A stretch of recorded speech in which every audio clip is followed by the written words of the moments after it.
your copy here. No. So, we are done discussing the Unit 2, no? And this morning, we are going to discuss another topic, and this is all about attention and memory. So, my topic for today is attention as limited capacity of its source.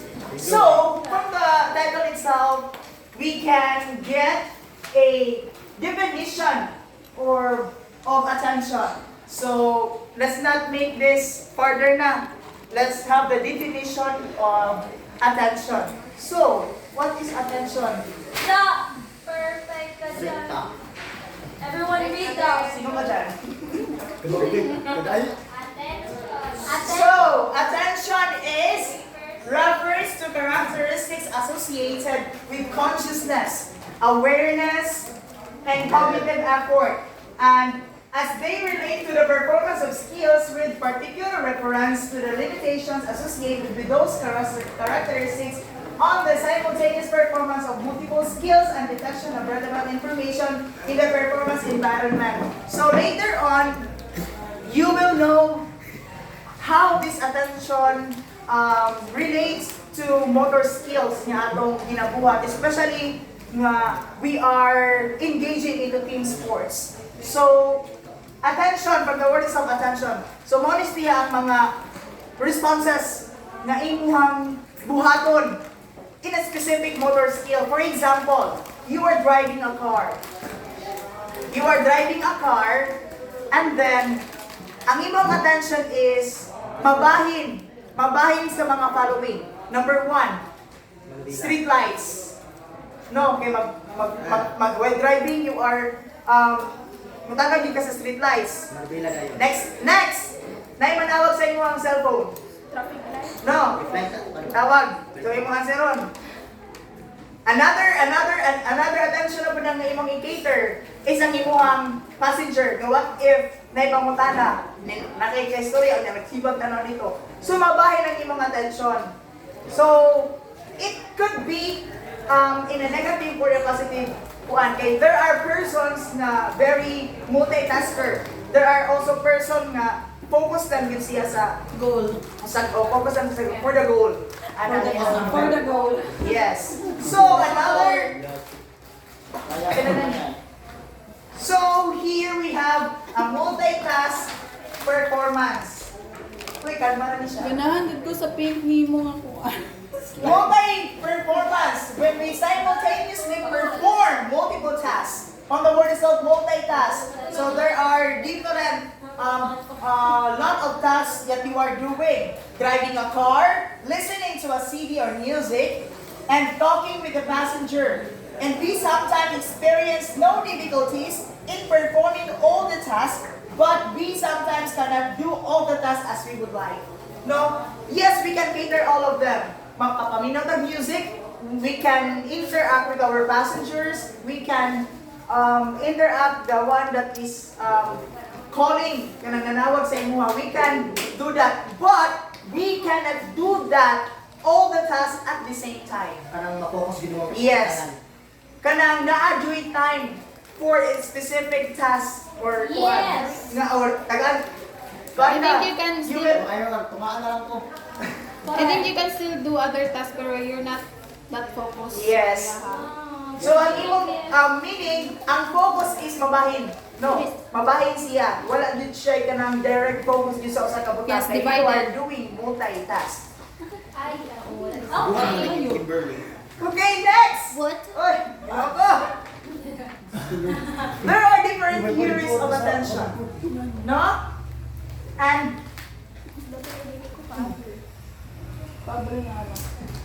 first is the filter theories. So, filter theories it is a difficulty doing multiple tasks simultaneously because of limitation due to serial processing of multiple stimuli. So, from the word is, manang filter sa ako pag-ingon nila is, mamili ka o kanang asa ni mo gusto mas i-focus ang imong kaugalingon. Correct. For example, you are a basketball beginner as a basketball player. Beginner pa ka. Okay, kitang tanan. So you are dribbling the ball and gusto nimo mo shoot. Pero you are not confident enough to shoot. Kay daghan pag mga stimuli, daghan pag mga factors nga mga ni arrows, ni arise nga ay basin dili na pag ma-shoot or dili ko kabot sa rig or sa ba. And also, for example, sa softball, di ba ka na pagbuno? Yes. Buno. Tapos di ba ang attention natin mo ka nasa bola? Nasa bola. Na kayo ma-distract ka. Oh, that is why. So, Now. yeah. Mapani Kailangan mga Black focus. eye for the- Wala i-filter theory, Correct. or ma-filter yun ang imong focus. Next is alternative theories. Difficulty doing multiple tasks simultaneously because of limitation due to availability of resources needed to carry out tasks. So, what's the difference niya? Nandiyan availability of resources. So, nandiyan ka lang from the word itself, there are resources na available siya. Pero, mabahin niya man ang imong focus. Like, magamit man ako ni siya, makapangutan na ka nga. For example, karon nga, I am using, nagkuhan ko, tapos, nagatag og handout sa inyo ha. So, ang inyong kuhan ana is, ang inyong response ana, ang inyong attention ana is either manina mo or dili, kaya na naman mo yung resources. Correct. You have the availability of resources whether to listen to it or not. So, that's for Wi-Fi ko yung English. Tapos na. alternative theory, Nangaon yes. pagod sila. So, ano din na. Arouse Ang the attention day. Sama na di makatulog. Oh, next is, Madagascar. next attention theory is the central resource capacity theories. Propose one central source of attention is source for which all activities requiring attention compete. So, mali siya ang kuhan. Example na ko ganina. Task A, O, di ba, wala na, di ba? driving a car.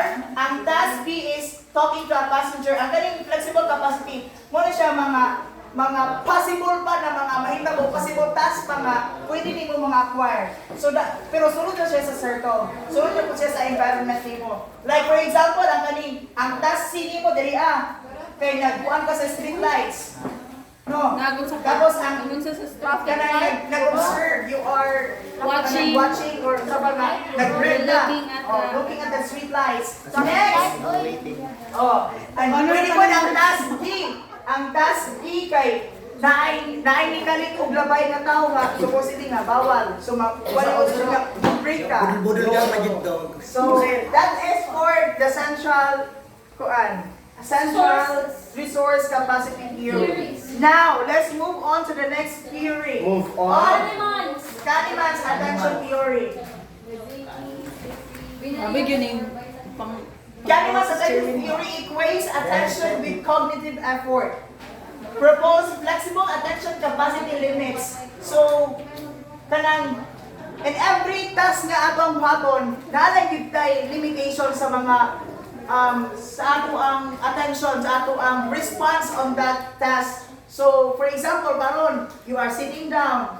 Ang inyong focus is to listen. Ang inyong pungkuan, ginamaypay mo. You are doing multitask. No, you are doing multitask. So, ingon siya diri ang equates attention with cognitive effort. So, it depends on your thinking capacity or it depends on your kung ano nahuna, if maminaw ba mo or dili. Kay since you are nanamoy handouts niyo na kuan, ano ka rin di maminaw, kaya nanamoy handouts.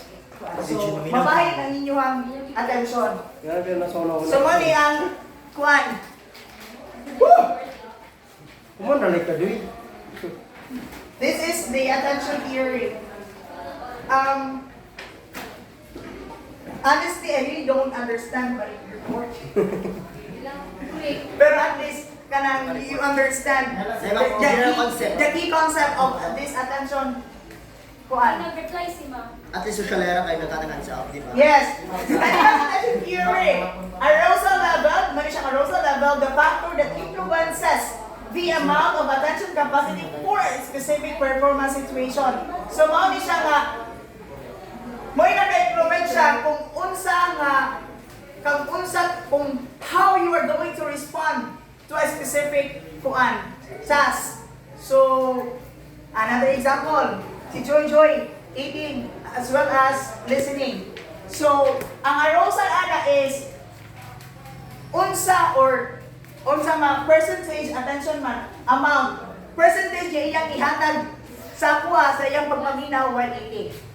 So that's for the arousal. Muna siya na. And here is the availability capacity. So, muna yung mga different pa na mga task or mga attention na inyong mga responses na inyong ihatag sa nag-report dali at. So, it depends on you. Next, the amount of attention resource available. So, muna na siya. Maximum amount available only when arousal level is optimal for the situation. And evaluation of attention, nanandiri ang part, requirements of multiple tasks to be performed. Critical factor for determining whether sufficient attention resources available given capacity limits set by arousal level. So, Ganato. Kasi yung nasa utanaan. Kini lang nga pa sa kanimans lang na model. So, based on the nag-print po siya sa uni nga part. Pwede man mag-video well, tapos pwede po daw nga i-rate na send classmate ang so, based on this kasi tawag natin model, based on the model,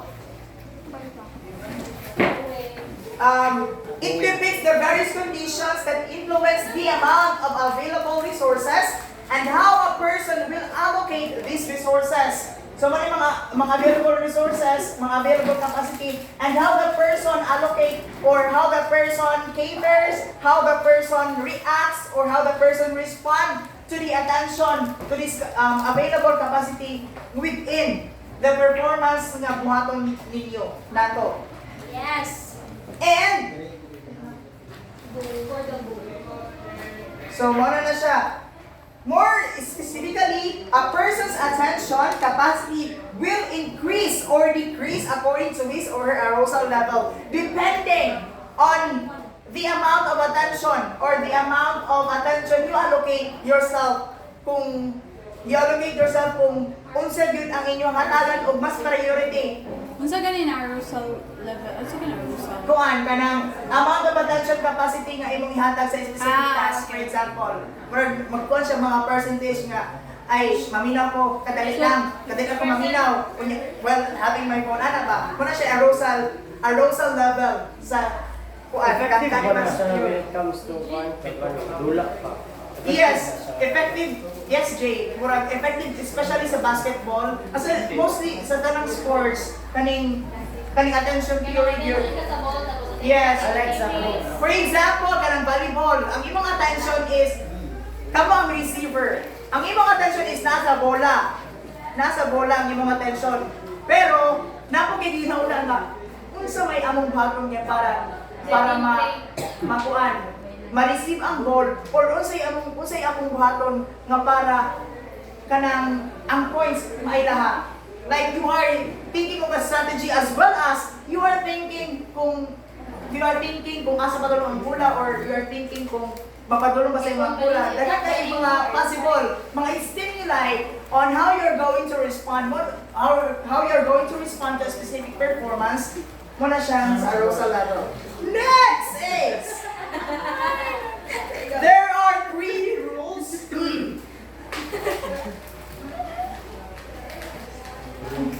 There are 3 rules people use to allocate available attention resources when performing multiple tasks. Number 1, ensure completion of at least one task.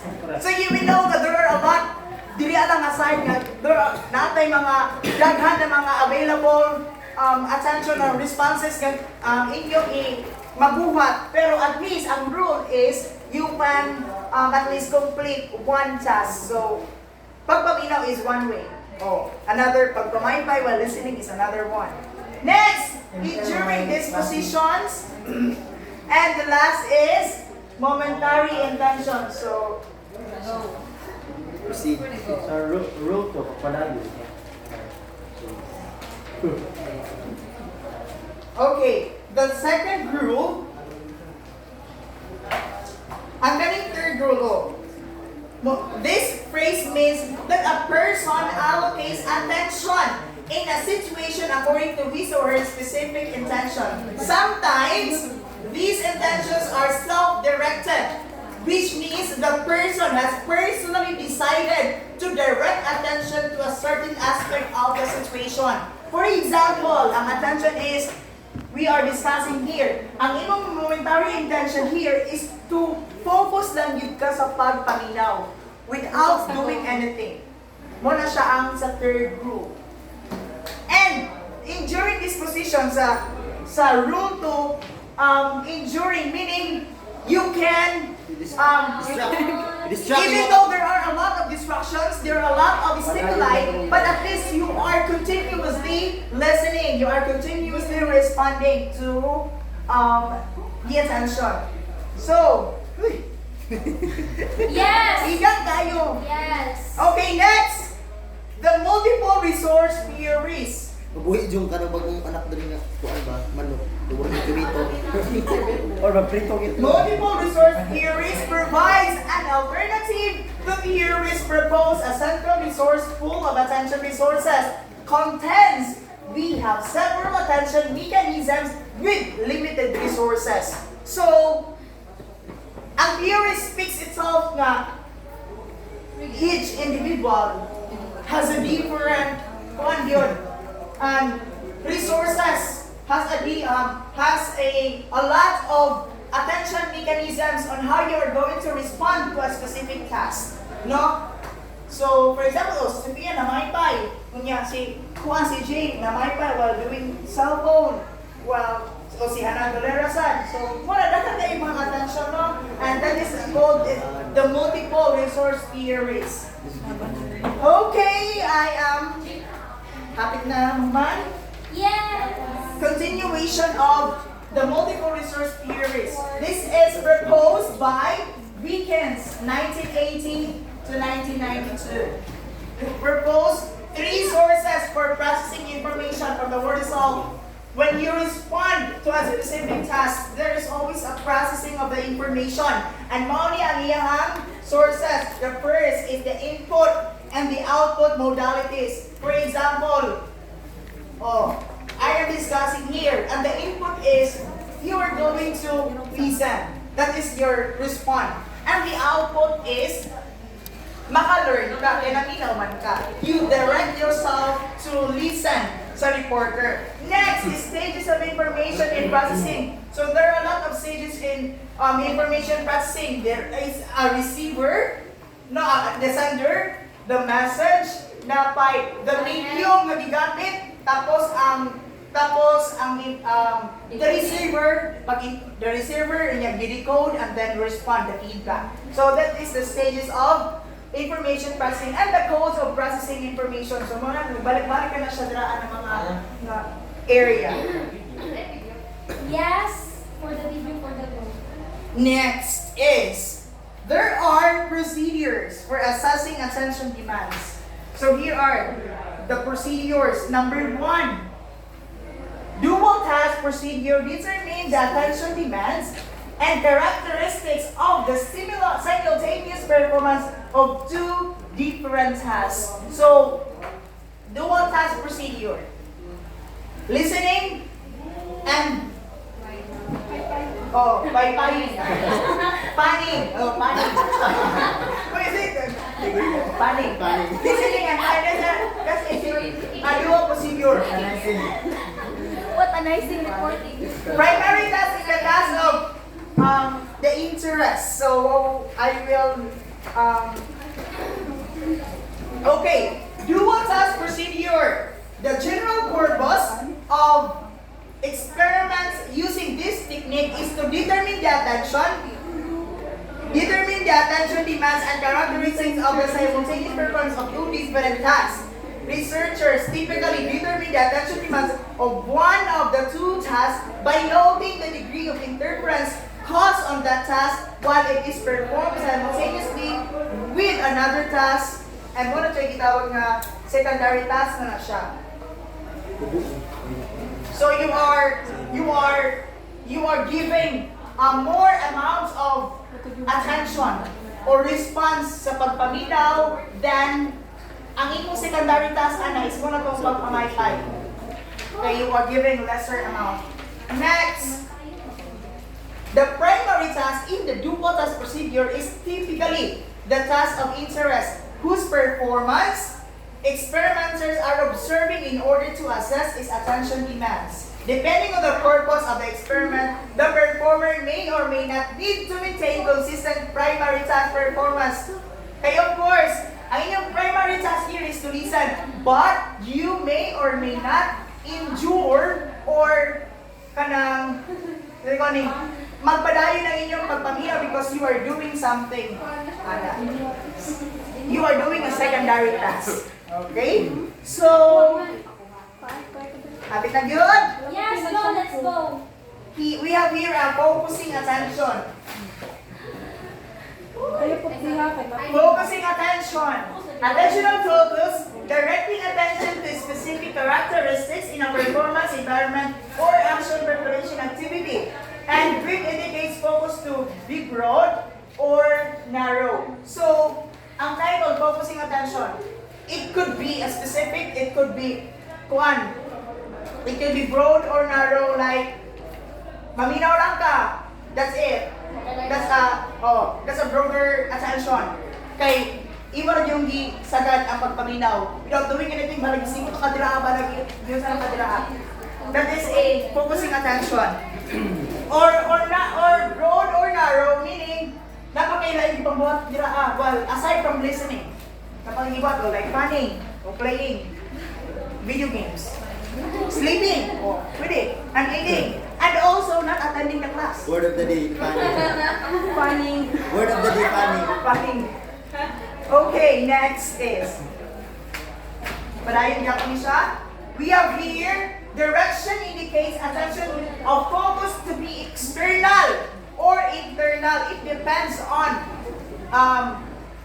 the activity or the performance. For example, kung external man na siya, ay nagpaypay ka, that's an external attention, external response. Ang internal is, ang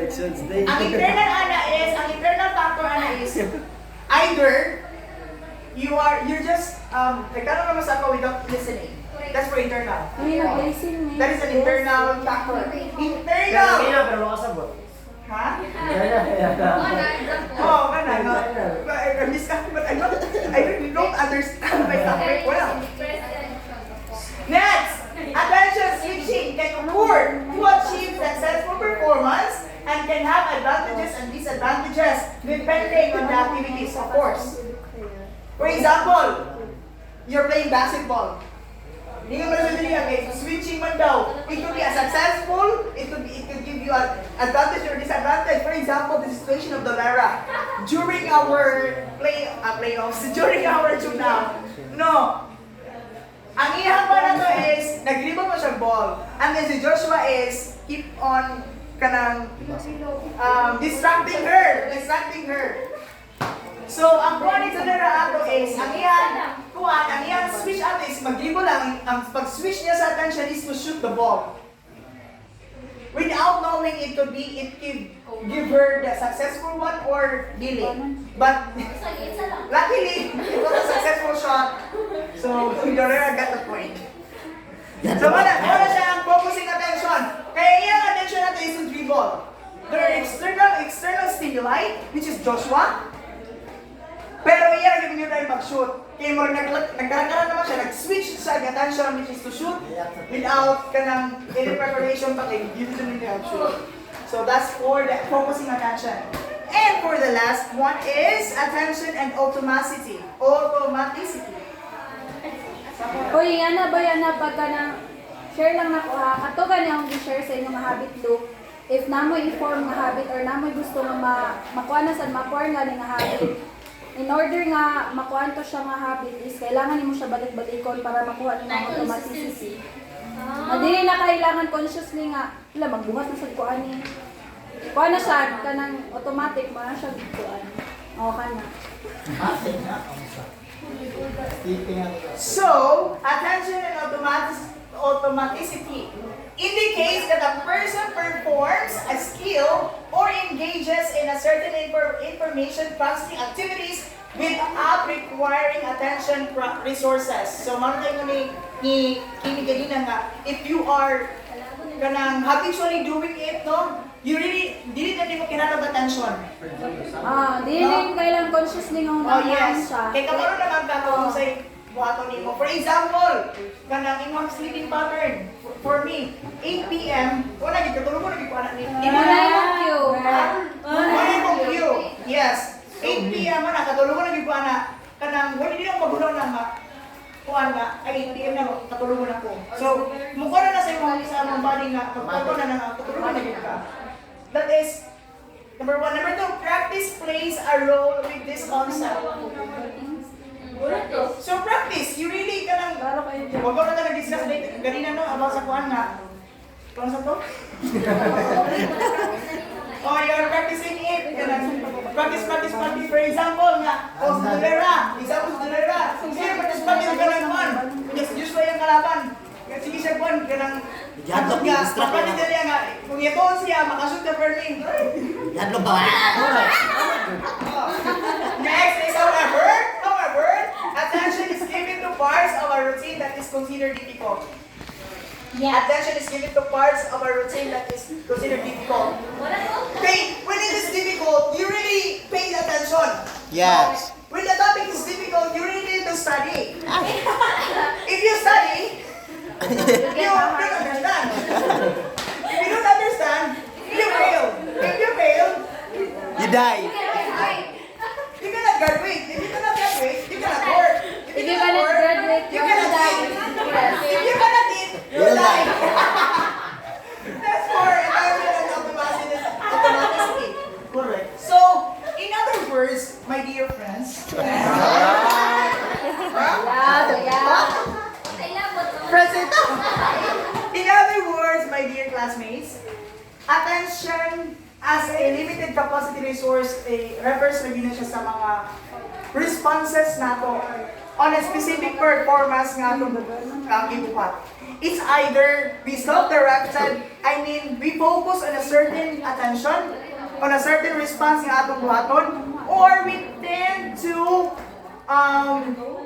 also get and stimuli environmental factors na mag-apekto sa ato ang pag-focus sa ato ang response o sa activity. That is for the attention as a limited capacity resource. Now, my partner will continue about the topic. Ladies and gentlemen, please welcome the first question. So, I am going to remove this already, no? Wait. Video. Ako may question. What can you advise those athletes nga kanay ganing kulang sila og kanang focus or kanang one's attention? They should create a training plan. What kind of training plan? Huh? Like for example, if you are a Focus basketball player, Mas better din mo consult much better if you have a training plan. Like for example, for week 1, you are going to do the dribbling practice. Or dribbling. Next for the second week is shooting. Next for the third week is defensing. And for the fourth week, apply na ng mga skills. So, kuhaan ka ng, in that way, ang ibang question is,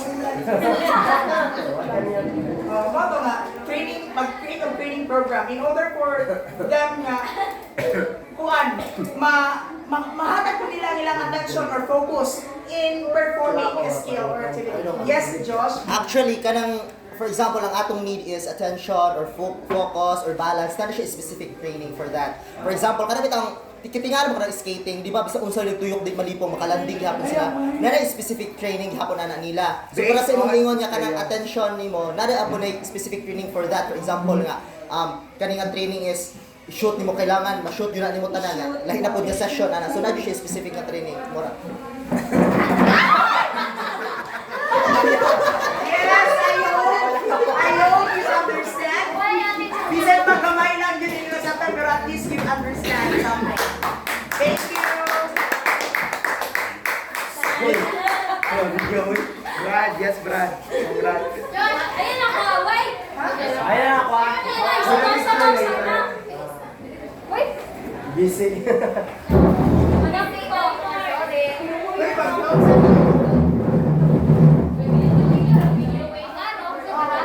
Dili! Go! ay, asa ba? Sige na. So, sila kita sa virtual selective attention. So, virtual selective attention is the study of attention as it relates to the use of vision and the selection of environmental information in the preparation and or performance of an action. So, from the word itself, select. So, ang pag-select sa imuhang attention sa imuhang kanang visual na search tipo. Visual search. For example is kanang amigo nga nagtali mo sa mall. Tapos nag-istorya mo dito. So, ang imong attention na ito na si mga amigo wala na sa kanang tao nga. Oo. Yes!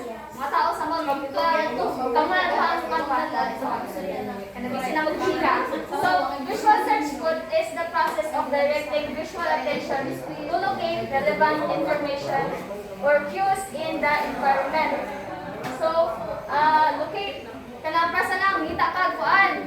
Kirang siyang yabi sa imong drawer nga gugod. So, ang imong i-imagine ito is ang feature sa imong yabi. So, mo din yung, di ba, makita ka. Sa bukod at ka, mo dito ang target sa imong mata. Visual search. So, nata yung important question na eh. What is the relationship between eye movements and visual selective attention? Does what a person is looking at or point of gaze indicate where visual selective attention is directed? So, ang tayo nakagitan out. Ang attention ba sa isang katao, kada yung tanaw is napagigara sa yung tanaw. So, ang answer na is, simple kayo, na may uban tayo si Juan, si Hanang, itanaw siya, naliyagan, tapos nagkita niya yung kung ano ito yung brush. So, nagpakuan siya, nagpakilit. Nagpakilit siya, tapos, isa yung pananaw kaya nasa, nag-light sa live band, pero ang iyahang attention na nasa iyahang ka siya.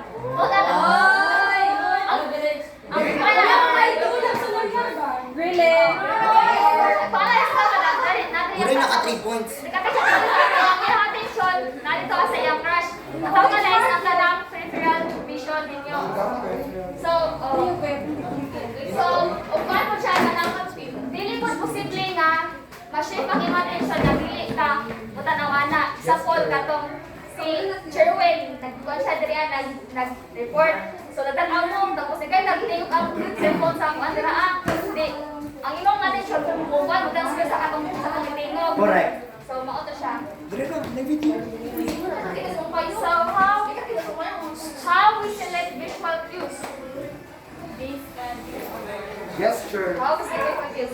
Theories concerning how we select certain cues in the environment address the selection of cues for non-moving as well as moving objects. So, both situation is important in performing a motor skill.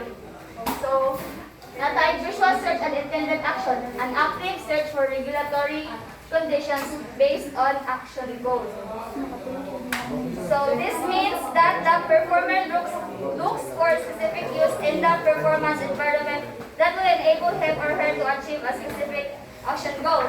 So example na po is, iuhaw ka, tapos di magkuha kag baso, tapos yung mga nag-visualize ang picture sa baso, sa kadako siya, sa iyang design, sa kalayo ang baso sa ibaha. So by actively looking for this feature, the person can prepare kung saan na niya pagkuha sa baso, sa pag-pick up, saan niya pag-inom gamit ang... Yan, may baso-baso masyado. Boy! So next is feature integration theory. Initially search according to specific features, example, color or shape, direct attentional spotlight on environment, wide or narrow focus. Features of interest or pop-out. Gesture. For example na po is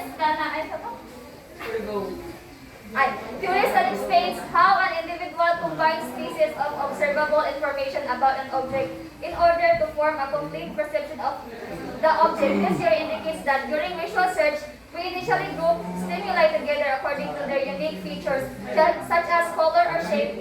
These groups occur automatically. For example, it's kanang magdula ng basketball. So, manong mapasa man na imong kanang bula sa imong sa imong kakampe, sa may bihalan. So, syempre, ang ilang picture sa ilahang naw, ang ilang form. So, the more nga distinctive ang ang feature sa inyong uniform. Kaya di pa sa inyong visual kay Dali na ma-identify puti, mo. puti ang inyong uniform, tapos yung kalaban pula, ay pula, talagang pula. Tapos, di dali na mo siya mailhan nga, puti mong kalaban. Kaya distinct man siya. Oh. So, nakailhanan. Kapag nga, dili po siya distinctive, dahil white inyo niya, yung kalaban is dirty white, anak. Libog juga. So, maglibog yung kan, magagawa ka nagbuan. Pero itong di ba ito, wala jersey uniform. Si Joshua ka, naglipo ko kuan. Nag-ilog pag yung Joshua ko sa hula. Ikauman round di Aita. So next is visual search and motor skill performance.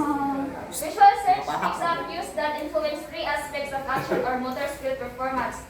Action selection, constraining of the selected action, timing of action, and execution. So note how these three preparation processes influenced by visual search. Then open motor skill, or ang open motor skill is variable and unpredictable. Closed motor skill is stable and predictable environment. So kaning open motor skill, ang isa po is kaning returning a badminton, returning tennis serve, drive a car, retention while walking, soccer action, shooting a basketball. Kanang open motor skills ba kanang itaw? Kaya mga focus is daghan kanang ay tunga-tunga bitaw kanang ta mugagugan basketball so di ba ini-shooting ko sa kwan in order nga makashoot ka sa kwan daghan ka kay agian nga mga imong mga kalaban so ano yung pag-dribble so ano yung pag-likay sa ilaha so ano drive ka ka mag-drive ka so daghan sa kiyan nga imuhang ikuan kita nimo nga imong ikayan sa action shooting a basketball. So ang close motor skill is kanang nag-focus sa sa isa ka kuan mag-predict na nimo nga hay kani putik ang post ball kanang kaya ikalaban imo na siyang kuan to i-shoot dito tapos basketball free throw kanang ikaw lagi nagdepende ra ang kuan environment sa imuha. That's all, thank you. Question day.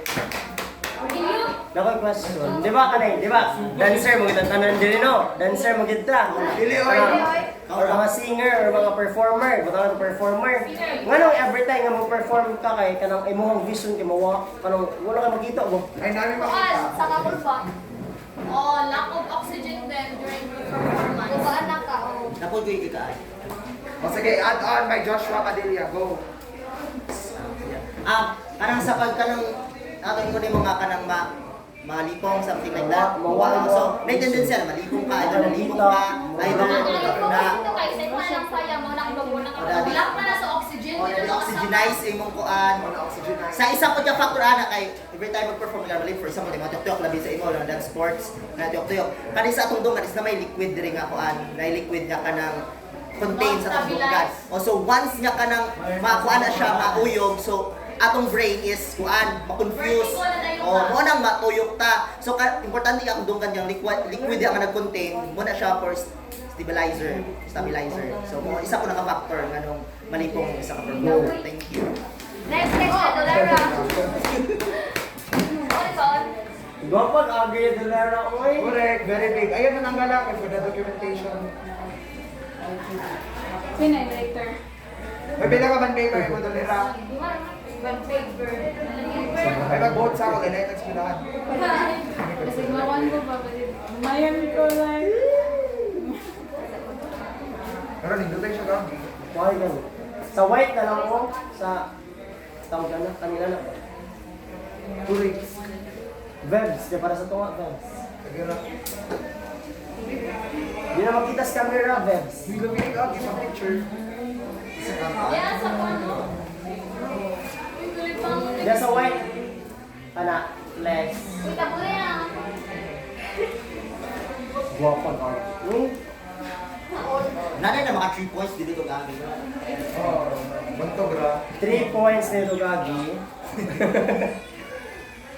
Ay, na criteria ba? Kita may magano. Iganda. Visual aid. Libre piatos dako ujud na rating. Good morning, everyone. Good morning! Morning, sir.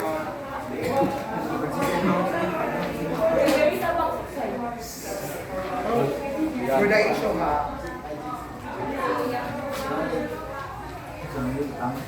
Ang among topic karon ni Dolera is about memory components for getting and strategies. Iso kayo. So memory, retention, remembering.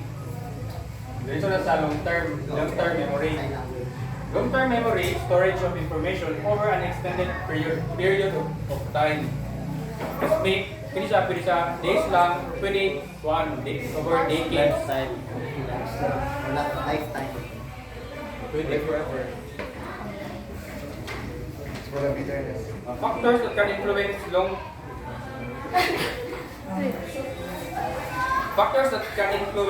long-term memory.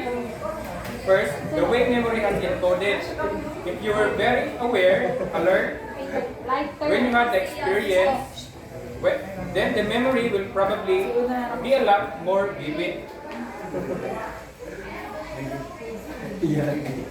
Yes. Clear ang kuha. Yes. Mayo ko. Then second is the number of times you were accessing memory. Kamalang kuan, anong sige nagbalikon, mas dali ka memorize. Sunod is working memory. Working memory operates to temporarily store and use recently presented info. In working memory, consider ko siya as short term. Correct. Example lang, study ka karon lang. Kaya mag-quiz niya, daw man. Tapos, i-familiarize siya. Pag-abot familiarity. In other words, immediate memory for the limited amount of material that you are currently processing.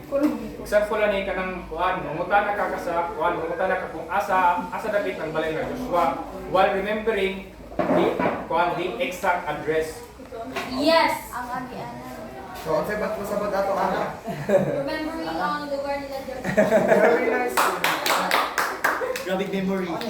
Very memory class. And sunod, procedural memory. In short, meaning kuan siya, how to do something, what to do. Working memory.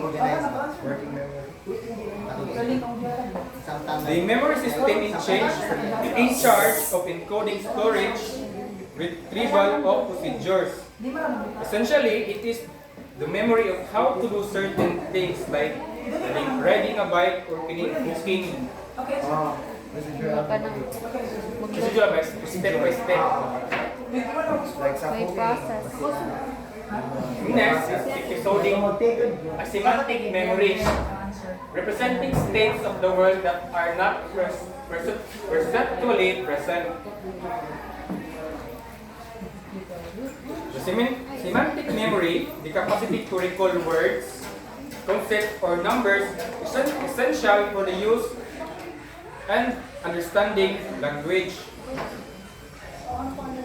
Example lang is kining knowing that the grass is green, recalling that Washington DC is the capital of the US, understanding how to put words together to form a sentence, recognizing the names of colors, remembering what a dog is, knowing how to use phone, knowing that President John F. Kennedy was shot on November 22nd of 1963. Remembering the mga crucial mga information for getting study. Next is episodic memory. Mentally travel back in time. Balik-balik lagi ng isa. So episodic memory is a collection of personal experience that contains information of what, where, when it happened. Sa last basketball na Nalibat to. ko din. memory nga. Yes. Miracle shot ni Kuan, Dolera. O Tori shot ni. Okay, like throwback. Ano pong Ano pong una-una kasi mag-aagis sa una. I-recall something. Di ba sa ninyo pagkita, first date. Wait for the emotion. First day of school.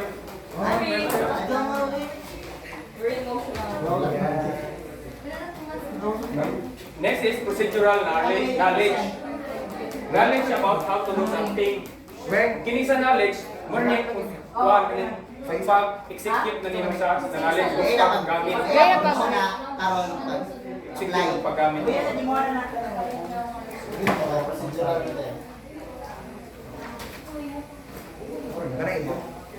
The next is declarative knowledge. Knowledge of facts and specific points of information. Declarative knowledge refers to facts and information about a topic. Example, in math, knowing that a triangle has three sides. The next is explicit memory. Okay. Explicit memory test. Beginning explicit memory test assesses what a person can consciously remember.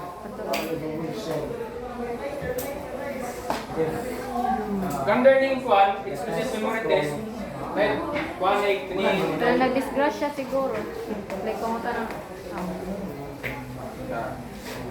first example kining recall test. The recall test requires a person to produce a required response of the cue, if any available cues or aids.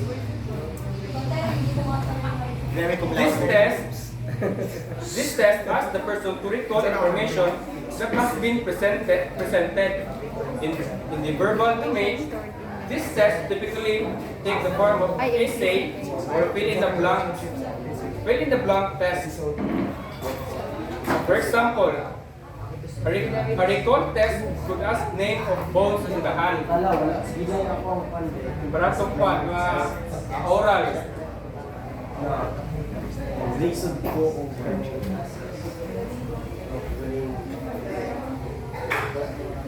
In second ikaduha nga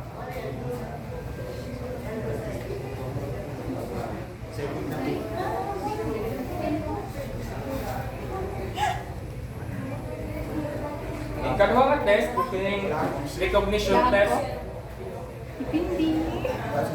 In this type of test, a person is tasked to recognize the correct response by distinguishing it from several alternatives.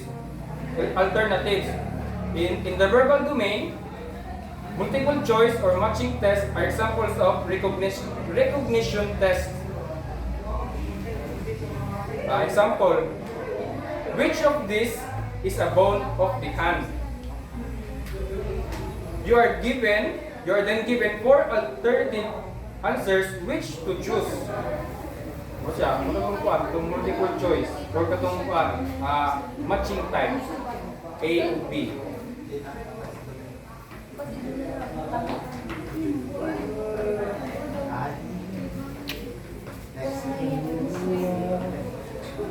Kahon ba naman ka dahil? Sila. Mike, paload ko. For the record. Visit ka doon. Yan. Lumayo lang yung mo diay. Nasa GC.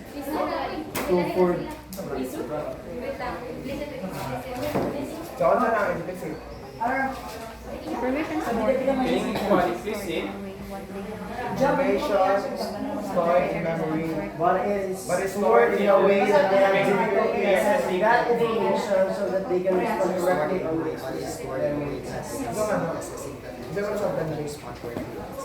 Ano siya? Information siya, no? Na na-store. Yes, no? Stock knowledge ko. Stock knowledge? Like, kuhan siya sa explicit. Stock knowledge siya, magiging Ay, nakasabot ka sa imong gi... Dili. Opposite siya ni explicit. Kani explicit, clear ni mo nga nasabot. While kaning implicit, kanang mga... Sabdan pero dili ni mo Hindi mo exact na kuan. Kabali, dili mo na-explain ka. Oo, na. Naka-idea ba't maglisod ka? Okay, Sige. So, Hilin ako na explicit. So explicit and implicit. Nakoy na si Explicit. Mo na nang imo na So, remember. mayroong buntag pagkusag. So, magpadayon kita mo report. So, the process of forgetting. So, nga nang makalimot man ta. So, lagi. trace decay occurs in the Value. passing time. Kanang dugay na to siya ng panahon.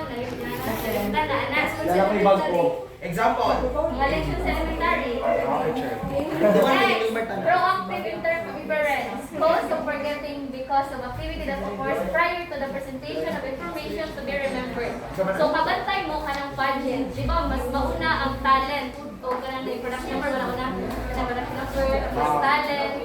Then at the other night or the next night, addition pa kanang coronation night, ana. So kibali, na isa ka kanang contestant nga nagtapilok, ana. So, kana siya na memory is, niya kibali, nagtapilok sa first night. Sa coronation night, na is kanang okay na kayo yung performance o danaan, excellent na kayo.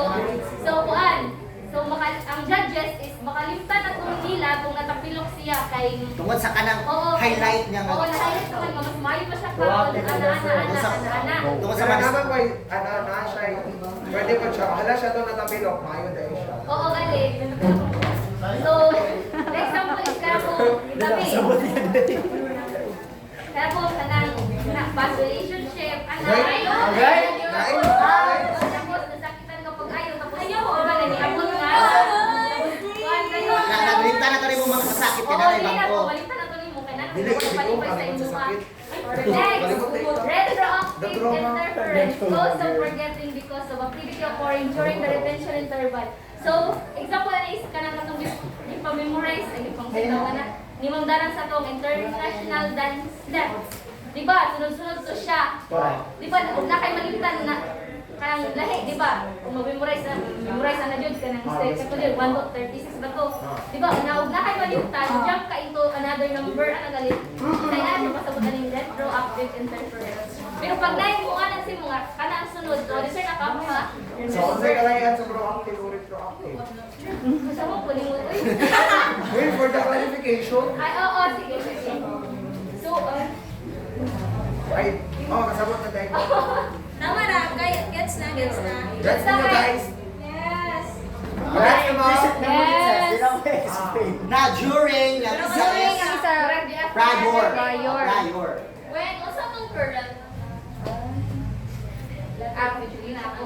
So, strategies that enhance memory performance. So, mga ways ni siya para kadali makalimot. So, number 1 is increasing ang movement's meaningfulness. So, ikaw na to? Yes! Meaningful. Oo, kanang meaning Something siya, like- kanang dili ka makalimot dali. Kani something like, for example, is nag-memorize ka about sa para sa imong giingon, for example, imong gi-relate ang kaning isa sa proactive sa katong imong love story. Also naay something meaningful or kay bali naay kanang indicator ba ay kani kay gi-relate ni ay proactive da ini so inana. Yes, sure. Salamat. So, number 2 is the ignition to For example, we can face to face ta. Bali na ka. Gansa na. So, napod isa ka example para sa mga bata magbabasa kag alphabetical. So alphabet tapos di sila ka balog S. So ang imong technique ana is S has so snake. So makabalo dahil so kana may meaningful na kanang idea. Kailan lang gusto. Yes, sure. So, the intention to remember. So, naka-intention siya ngayon mo siya i-remember mo lang. For example, kaya mahubog ka day. Tapos na ay gusto hinumduman. Ibutang ko ni sa akong utok, hinumduman ka ni ugma. Dapat ugma na Magkaugma?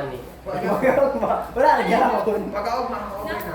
Ano the intention to remember? Something for example, nagbabasa ka. Basaha gyud ni kay naay kuan. Kung di ka kabasa, di ka aning lollipop. So, na siya intention oy ako jud ni hinumduman kay naay kanang reward ani ana. So, naka-intention niya i-remember jud nimo kay reward niya. Yes, sure. So, yes, is subjective organization. So, na yung organize. Labihan ng... Sarang mag-memorize ka o ka ng... Sanitawan. Play, monologue ng play. Nasa mga organ, ikaw yung mga kanang... Leksyon na siyang pasira, lobbying, ba sa mga... Kuwan para dali naman yung lulungan. Go! Then, specific principle. A memory principle that indicates the close relationship. The more similarity, the better the test performance will be. Saan sa basta na ito umita. A memory principle that indicates the close relationship between encoding and retrieval memory processes.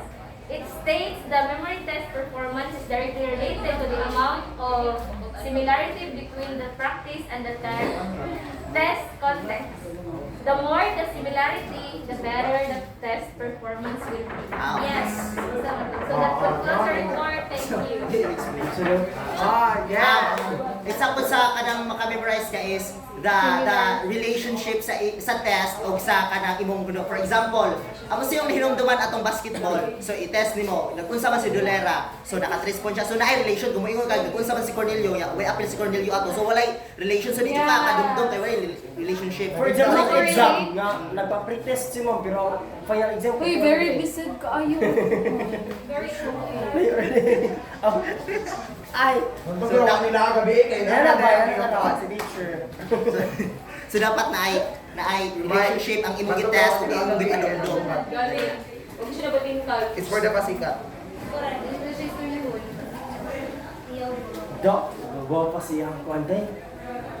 Ay, Napay style defining and Okay, we are done sa Unit 3. Dirihan na to sa Unit, makita ko, sa Unit 4, the introduction to motor skill learning. Good morning, everyone. Good morning, everyone. Good morning, teacher Ara.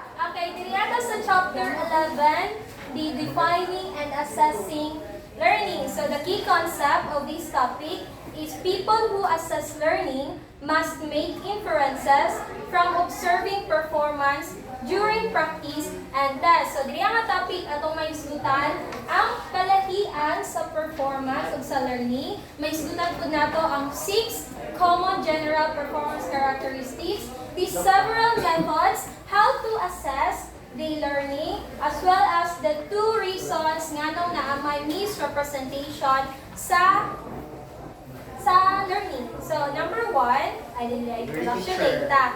Any practitioner who involved in motor skill instruction typically has to provide some type of assessment to determine whether or not student, athlete, or patient has learned that what the practitioner has taught. For example, kita ng mga PE ay physical educator in the future. So kita ng mga practitioner, if we are going to mutulutag learning sa usa ka student, in order ato ma-determine kung nakatuon ba siya or naninaw ba siya or wala, is unsa man atong buhaton, mag-provide ta og test, assessment. Yes. So example, ikaw physical educator.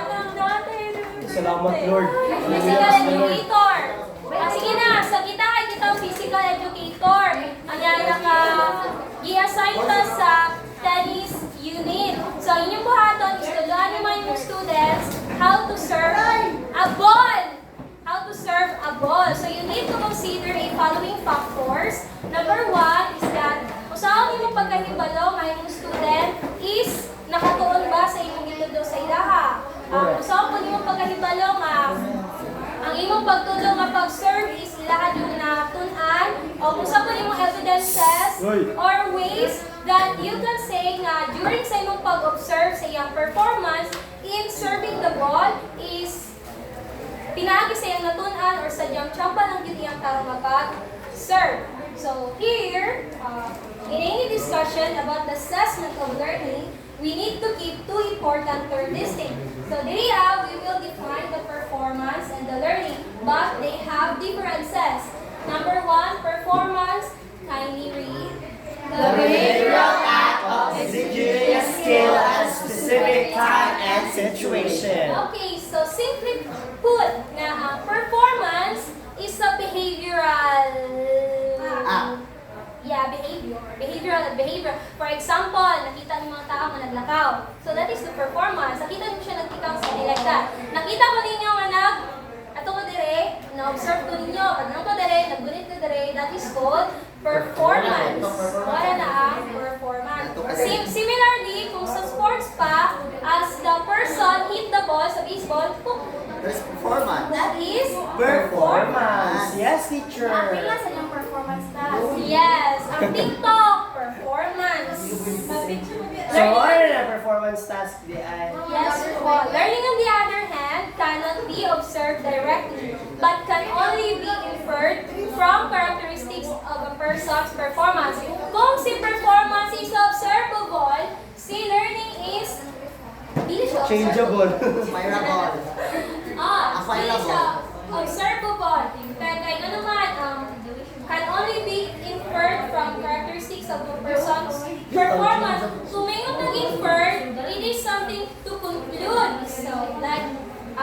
bago ta mo explain gid sa yung formal definition, I will explain to you how often kita nga mag-infer sa person's performance. For example, as a person smile, that is observable behavior. Nag-smile ang person, smile paminaw. Nag-smile man siya, okay? Nag-hipay siya. Naghila ka siya. Naghila ka siya. Wala pa, magsalita. Sa tindahan, naghila siya. Naghila mo siya kay? Emotional. Tindahan, nagpan siya, nanguyam. Nanguyam siya. Katulgon. Ingana ang atuang inferred. That is what we call inferred. Ingana ang learning. We tend to, kanamaingon na to, ang usang kabutang, resulta sa iyang ibuha. So something like Something like, na-recognize na nimo tungod sa iyang ipakita na performance. yeah. So, diri na ta sa, however, we must base our inference on observed behavior. It is possible that our inference is correct. Kay, ginabase naman nato itong pag-infer so sa ka-performance, person performance ato makita. So, diri na possibility nga incorrect ang imuhang i-infer so sa katao. Like, dili tanan nag-receive, Happy. nalipay. Ano ba, nagdumot, naglagon. Dili tanan naghilak, nasakitan, wala tag electric tani. What years of the joy. Dili tanan Mansin, tinuod. Right, plastic. Dili tanan ng hair rocker. Dili tanan. Dili ka ng lalaki. Dili ka ng gwapo lalaki. Correct. Sakita, dili tanan nanguy out ni Kapoy. Naapo yung sa kayo manguy out kay naman board siya sa discussion ni Mom or something like that. So, diyan sa learning, proceed to task.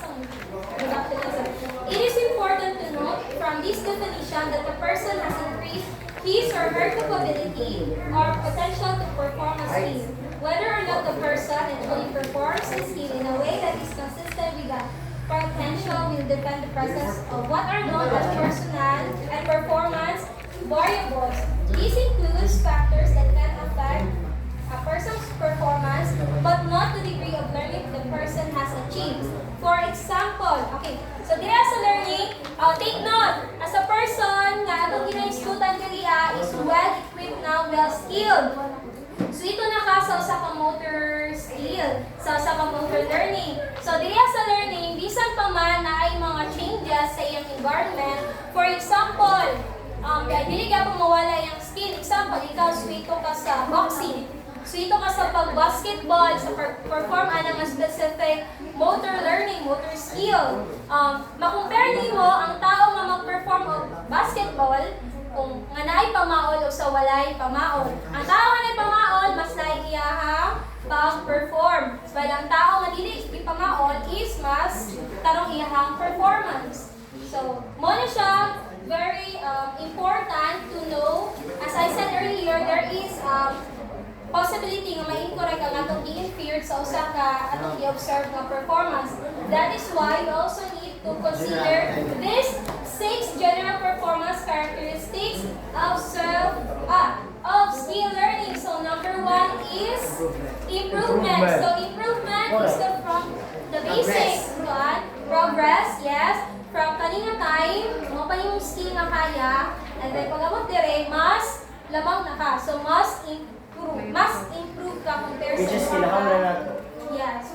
Mura ang As a basihan. teacher. Basihan sa kanang I mean, i-explain lang niya ang isa sa mga characteristics sa skill learning.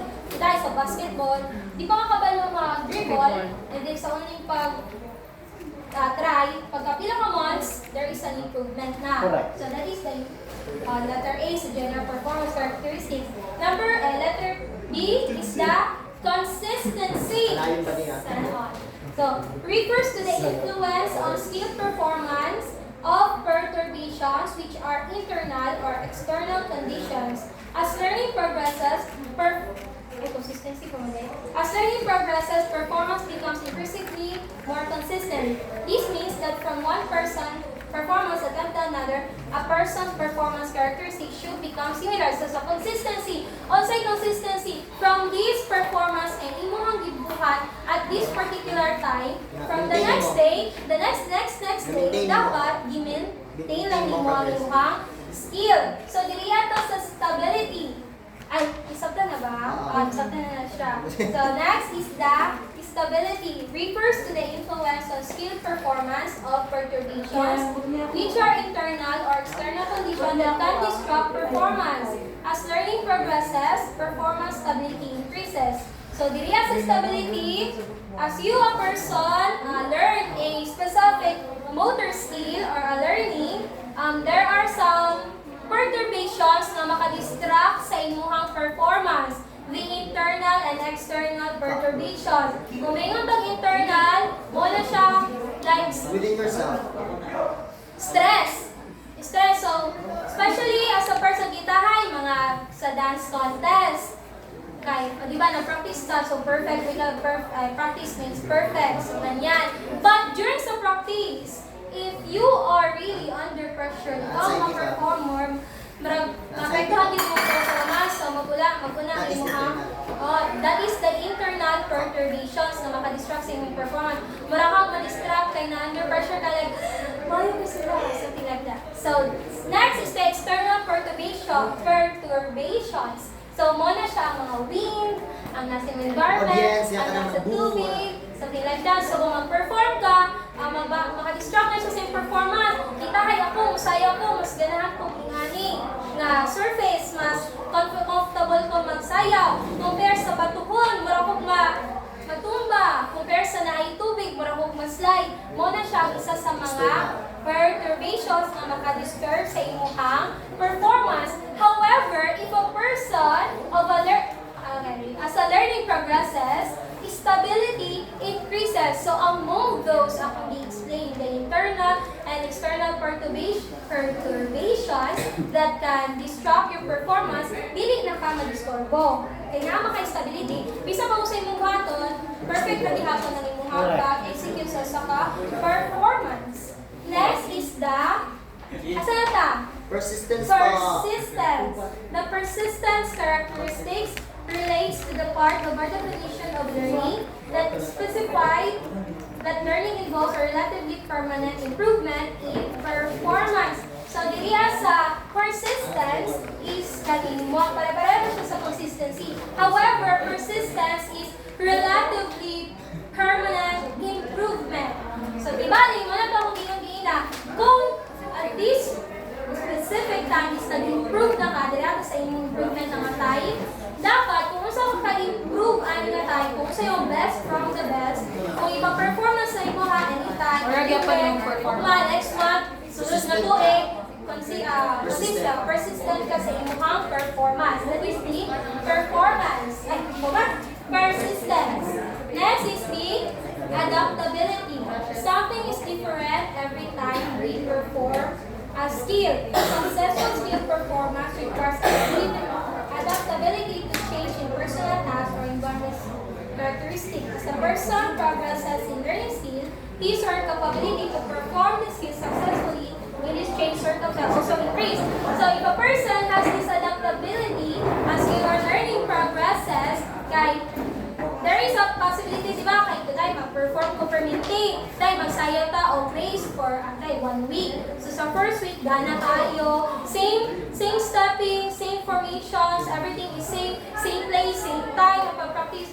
But, dili kada adlaw is ang imuhang mood or ang imuhang pag-perform is the same. It depends sa imuhang mood, sa imuhang mga palibot na kita, may mga nag-appeal ng mga estudyante, like something like that, may mga disturbo, like na magyaw-yaw mga isa, kaya nila-practice mo diha, mo na siyang isa sa mga disturbo sa imuhang performance. However, if that learning progresses, the adaptability also increases. Biskan pa man kung sa'yo nakitabo sa imuhang environment, sa imuhang mood, ang imuhang performance is successful gihapon of Because you were able to adapt. because you were able to adapt the environment sa imuhang ito. So, diri ata sa reduction of attention demand. Diri sa reduction of attention demand, there is a motor skill learning na kinahanglan din yung attention. But as a person, kaning as a long period of time, maswito na kasaw sa kabutang, there is a reduction of attention demand. Example, mag-bike ko. So, pag magtuon ko bike, asa man ko maghatag og attention first sa ako ang pag-balance. Pag mag-balance ko, dili pa ako kabantay sa nasa ko at ubangan, or kung makabantay man ko, wala na, mabangga ko. So, pero as the time goes by, mas wito na ko sa pag-balance as well as kung saan ko na ko pag-likay sa nasa palibot sa ako, dili na may insert ang reduction of attention demand. Reduction, kani mo lang ikuhaan mo ang demand na attention na kinahanglan sa sakali. Para kung sa kanang basketball ta, kita nga mga beginner, pag basketball ta atong naong sa kuan, dili sa bola. Once kung compare natin ila Wilbert, dili na sila magkuan. Sa jump, goal na nila is shoot, dili na sa magtanaw silang kuan. So reduct na ilang kanang mga attention sa. Ang attention demand sa learning is inakuhaan na. That is the 6 performance characteristics. Dili ni sila mo give ang performance characteristics. This is the general performance characteristics of skill learning. So, dilihan na ta, madali na ta sa several methods. In order to assess the learning, there are also the several methods we have. The performance curves, retention test, transfer test, coordination dynamics, dual task procedure. So, dilihan sa performance curve, it allows us to observe and describe the performance improvement and consistency. So, dilihan sa performance curve is line graph na siya ha. Line graph na siya that will describe na, okay, there is this improvement kay dire Naano siya yung graph sa 1, 2, 3, 4, 5 until 800 there graph na imong i-compare that if there is a consistency ba or there is a improvement or ano na ba ang iyang pag-perform or nagbalagi improvement as a long period of time sa test, muna siya imong maibala ng consistency and improvement sa performance curve. Diriya sa retention test is matas ang atuang persistence. Retention test is di ba mo nang ato na siyang ma-apply sa ato pag-eskwela. As kung na to klase, di ba kay mag-quiz ta? Kitay ako, mag-quiz ko. Quiz ka karon? Quiz, kunya mag-oral ko karon. Manawag ko kay na may video, ana. Mo na siyang ginatawag nato nga retention test. In order nga akong makita kung ang akong students ba is naminaw sa akuha or wala, or natulog ba or wala, or nag-cellphone ba or wala, or nag-ML ba or nagtawag-tawag ba or wala. Mo na siya ang retention test. So, ang retention test, muukura na siya during sa wala ka na practice anong atay. Kasi gitahan, di ba? Practice makes perfect. So, practice ko always. After no practice, there is a test nga mailhan kung during pa sa practice na ba improvement or persistent ba ang akong pag-perform sa skill. Okay, mo na siyang result. Then, there will be a time na wala ko ng practice ano for the whole day. So, kalit mo yung si trainer nga, okay, dali magkwanta, i-test na doon mo kwanta kung tarong pa ba ka or dili na. So, result and the result, ay compare na nila. Kung kaning si with akong parehara result, pantay na sila, maayo. Pero kung labaw mo din si wala siya nag-practice na time, mas labaw iyang performance, mas maayo. Dira sa retention test, subukan na ato ang persistence. Next is the transfer test. Transfer test is changing of the adaptability katong sa takong change group place asa mo na perform. So, ma-apply ni siya, dito sa example, so ma-apply ni siya kita sa clinic, na ako'y patient, I am a physical therapist. So, na ako'y patient, naguluan ako siya matindog, wala na sa akong support. So, nahin naman ginang ko sa clinic, i-perform na niya, dirita, magana ka. What if, itry na po nato siya sa lahi ka environment, dito ta sa gawas. Dito ta sa kasabutan, kung kaya ba nimo nga mula ka ikaw na isa. Yan na itong test, ang iyang adaptability. Ay, kanina, dili na siya ka-focus sa students, sa athletes, the-focus ni siya to anyone, even the patients, as long as learning. There's Manibong ano naka-learn magwala. So next is the coordination dynamics. Dilihat sa coordination dynamics. Graphical representations of movement coordination patterns during practice and thus provide the means of assessing the consistency and stability of coordination characteristics associated with performing a motor skill. According to this approach, when a person begins to learn a new skill, he or she is not really learning something new, but is evolving a new spatial and temporal coordination pattern from an old one. So, meron siyang improvement. Example, magtuon ta og suwat. Di pa ako kabalo magsuwat or kitay ako pasyente is na siya sakit sa kamot or something na injury. So, in order na atong matest ang iyang kamot is we need to let him write handwriting. So, of course, mag-lisod din na siya suwat. So, as a long period of time, hibala niya that ang iyang diri arms is dako matabang sa iyang pag-suwat. Kung yan yung plaster, makasulat siya taro, makaplaster siya ng taro, o mag-evolve siya for a long run. That is the coordination dynamics. Tama dito. So next is the dual task procedure. Attention demand. Wala ni siya sa akong explain here.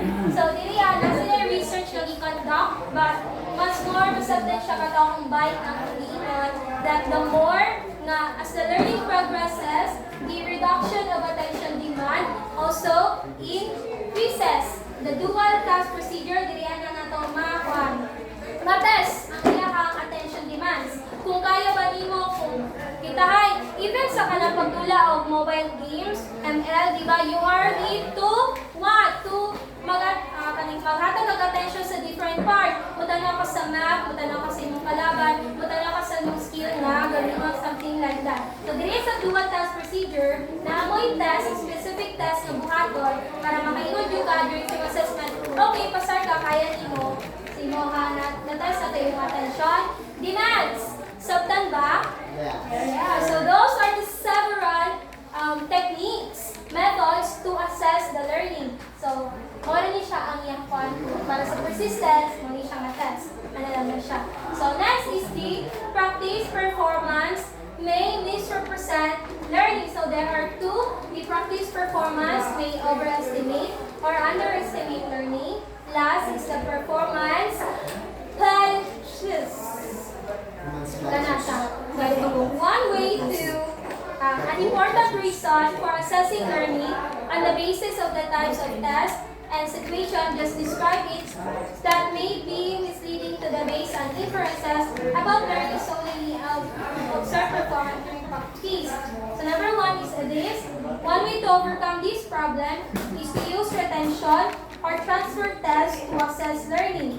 If a person practice performance does represent learning, then that person performance on a retention test should demonstrate that persistence, characteristics, and not deviate too much from his or her performance at the end of practice. Okay, so dire sa practice performance may overestimate or underestimate learning is kanang so dire na lang to sa last, mas pekting na ko siya. So dire sa performance may use kay as a person mag-perform siya sa specific learning. Dala ko diri sa last ha. Sa learning, okay, in the period of time, itahay 1 month. Okay, improve. Day 1 to day 10, there is an improvement, there is a consistency, there is stability, melet. Pag-abot sa day 11 to 15, makita niyo sa live graph na para siya, plain. Lagi siya, something, wala yung improvement, wala yung naging wala siya effort, stagnant lang siya. And then next is, improve na po siya. Something like that. That is the performance. So, wala siya, like, ang imo bitang pa-perform sa skill is something improve, na ay ka ng murag stagnant lang. Walay persistent. Walay persistent. Ingana. Why man ang sa person mag-ingana nga mag-improve, mag-perform. Wala man siya tarong nga. Wala siya tarong assessment. Something like that. Pwede sa wala siya training. Pwede na wala siya tarong nga training. Basta wala tarong nga training. Di ba ba wala tarong nga training? Number 1 ang gusto niyo sa performing is ka ng pagtarong nga training, marag mamotivate mo. Ganahan yung kung magsayang, ganahan yung kung mag-training alin kayo, marag gana kayo siya. Muna siya isa sa kita ba ang performance na thrills kay lack of motivation, lack of the assessment, several methods that can be used in assessing your learning. That is why muna siya ang 2 reasons. That's why practice performance may represent learning. That's all. Thank you. Thank you so much. Yes. Fun defining and assessing learning. Assessment, Assess, yes. Assess. say, is there any similarities sa assessment of benchmarking din? Benchmarking? Kasi benchmarking. Ano ganito? Hindi ako